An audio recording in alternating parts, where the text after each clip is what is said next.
Beloved in the Seventh-day Adventist Church, beloved in the Seventh-day Adventist Church, it's a very urgent message.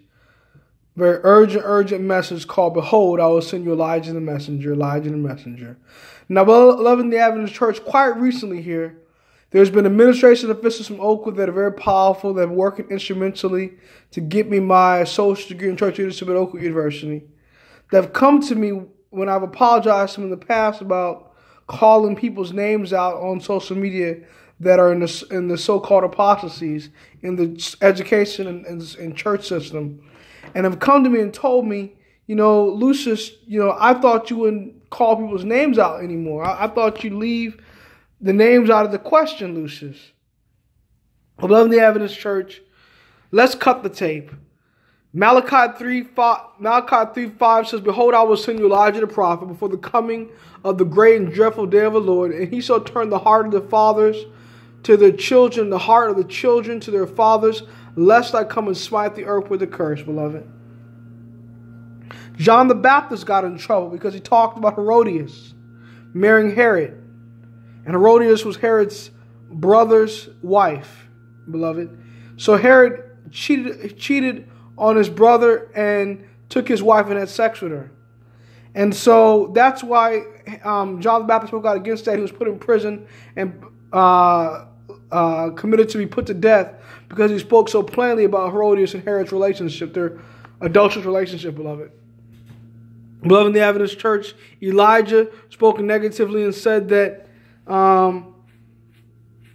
that Jezebel had no right to be queen of Israel and they're worshiping pagan gods.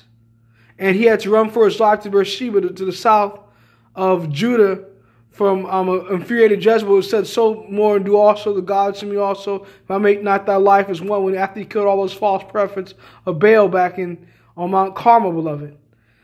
Then we see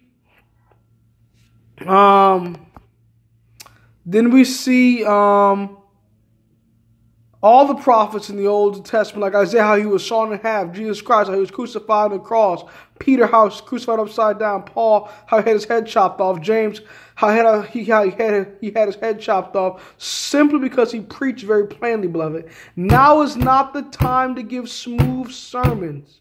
Now is not the time to try to please man and not hurt feelings in these last days. We are called to be the Elijah messenger. Ellen White says in the Desire of Ages that we are called to give a more pointed testimony than that of John the Baptist, beloved.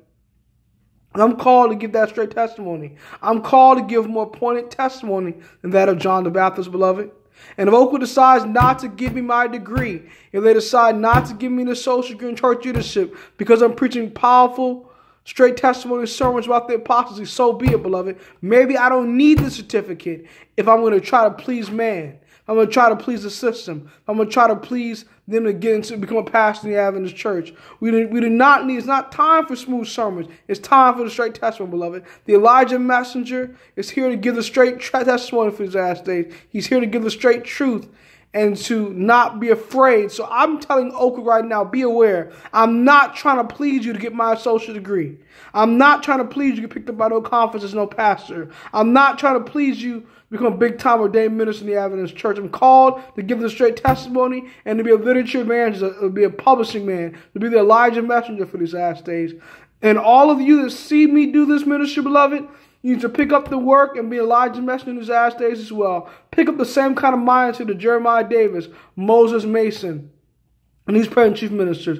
Do not be afraid to give the straight testimony for these last days. Do not be afraid to receive the frown of man. If you receive the frown of man, maybe you're receiving the smile of God, beloved. Do not depend upon the flatteries and happiness as a man. Depend upon what God has said about your life, beloved.